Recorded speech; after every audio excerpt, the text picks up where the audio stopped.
that's what's more fun for me. I spent most of my life as an actor.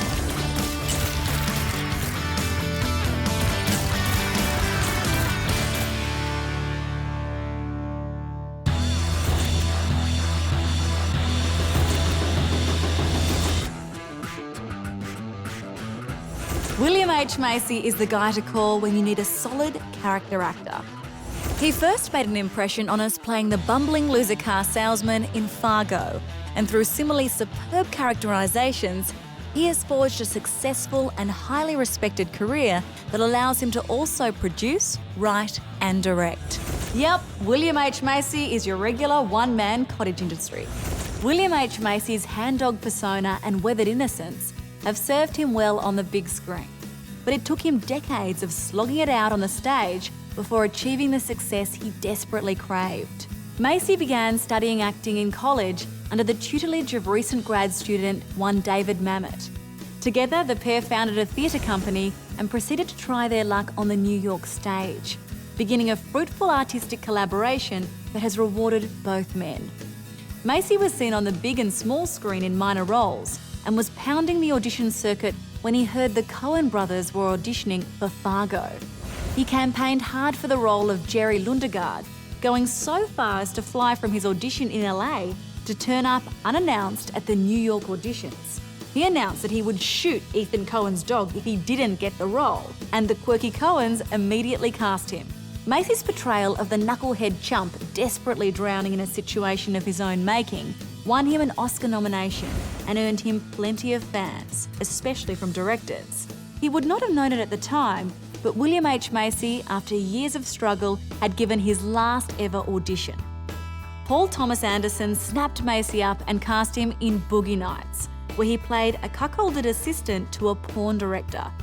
The film was held together by brilliant ensemble acting, which Macy attributes to the then virtually unknown Paul Thomas Anderson. He's got a great eye. He loves actors and he loves great acting. And I've seen him do it. When someone goes a little bit over the top, he'll say, no, you don't need to. Keep it simple.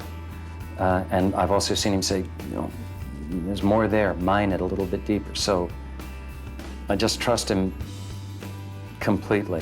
The provocative film launched the careers of many of its cast and attached an indie cool to them, with Macy leading the charge. He signed up next for Pleasantville, again helmed by first-time director Gary Ross, where he played a repressed TV father stuck in black and white, while everyone around him blossoms into Technicolor. For the audience, Pleasantville is a 50s sitcom. It's Father Knows Best. It's an idealized version of America, where everything is sweet and wonderful and, well, doggone it, pleasant. And it's paternal, it's benign, it's hopeful, it's naive. It's America in the 50s. Anything is possible. Every problem can be solved. This is the greatest country on earth. God bless America. I found it really moving. I think it's a great story for America to hear. I think the punchline of the thing is, if you want to be happy, you have to be sad. If you want to have joy, you've got to have some disaster in your life. If you want to succeed, you've got to fail. If you want beauty, you have to have some ugliness. That's a great lesson, I think, for especially my generation to hear. Opening his mouth, Bill Macy makes me laugh, you know? But he is also just that chiseled patriarch, you know? And so embodies the role. He has that square jaw and that deep voice and kind of that staccato delivery, and on top of which he's a phenomenally accomplished actor. Macy was hitting his stride and was the go-to guy of the moment. He was cast in the brilliant political satire Wag the Dog, opposite heavy hitters Hoffman and De Niro. Yep, they're so famous we only need to use their last names. Where he played a cluey CIA agent, and then Macy took the risky move of joining his Boogie Nights co-star Julianne Moore in Gus Van Sant's shot-for-shot remake of the classic Hitchcock film Psycho. Hard-working Macy wanted to prepare as thoroughly as possible for this much-talked-about remake, but was confronted with an unexpected problem when they started rehearsals. When you do Shakespeare, you don't ad-lib, because there's some people out there that know all the lines. So I wanted to learn the lines exactly, only to discover that they didn't learn the lines. So Martin, it's quite different from the original script, what they did in the scenes. They were sort of ad-libbing them a bit. So I've been true to the ad-libbed version of the original. Controversy raged about the necessity of the remake, but Macy was determined that while staying true to the original version, his interpretation would not be slavish. I did have just a slightly different take on it, which made me feel good. So I'm trying to keep the framework of what he did and do it and put my own stamp on it. So I'm not intimately involved with the scenes or familiar with the scenes as he did them. I've seen them briefly, but I'm trying to do it anew. The film had mixed reviews, but Macy came through untarnished and ready to biff it out opposite Robert Duvall and John Travolta in A Civil Action, where Macy likened the heart of the story with the realities of being a struggling actor. I think for an actor to try to empathize with the notion of gambling everything on a long shot is easy, because that's what actors do. Almost everybody that goes into this business, sooner or later, even your parents are going to say, yeah, but seriously, what are you going to do with your life? I really loved you in that play in high school, but when are you going to get a job? So yes, I understand gambling everything for a long shot. Hey, how else to live your life? Like many actors, Macy knows how rewarding a successful creative collaboration can be, and so it was back to work with Paul Thomas Anderson on his next film, Magnolia. Macy plays damaged former quiz kid Donnie Smith, who has lost his heart to a bartender with braces. Macy excelled in the role, utilising his hangdog expression and baby blues to create another pathetic and desperate character. All right, I'll say it again. Paul's sets are vibrant and fun. I think Paul came out of the womb a great film director. I mean, I can't honestly say that this is a huge step forward in his talent and his filmmaking. It's the same. The guy knows how to make movies. He thinks cinematically. He plans exquisitely well. I think he has an indefatigable knowledge of the mechanics of the thing, so he can talk the talk and walk the walk with these guys. Macy kept himself afloat in the early days by writing and teaching. He actually met his wife, actress Felicity Huffman from Desperate Housewives, when he was teaching her drama. And now that he had the means, he was able to spend more time on it. He capitalised on his career-long association with old mate David Mamet, who was now a Pulitzer Prize-winning success, and together they scripted A Slight Case of Murder, which earned Macy an Emmy Award nomination for acting and scriptwriting. Now known as part of the Marmot Mafia, they were at it again in the hilarious Staten, Maine, where his turn as a libidinous Hollywood director kept audiences laughing and cringing simultaneously. Macy's face, which the actor has described as dripping off my skull into my chest, and unique look, has given him an edge when directors are searching for their man. And this was never more evident than in Door to Door.